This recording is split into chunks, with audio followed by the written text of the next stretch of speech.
அறிஞர் அண்ணா அவர்கள் கட்சி ஆரம்பிச்சப்பா ஒரு பின்னாடி நின்னதும், புரட்சி தலைவர் எம்ஜிஆர் அவர்கள் கட்சி ஆரம்பிச்சப்பா ஒரு பின்னாடி நின்னதும் வெறும் இளைஞர்கள் தான்.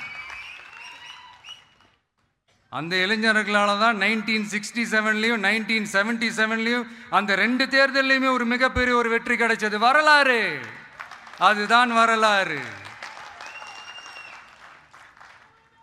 இப்போ அதே மாதிரி நம்ம மேல இன்னொரு கம்ப்ளைண்ட்.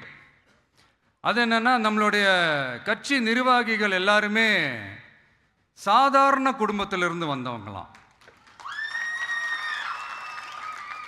அதே தான் இங்கேயும் கேட்குறேன், ஏன் வரக்கூடாதா?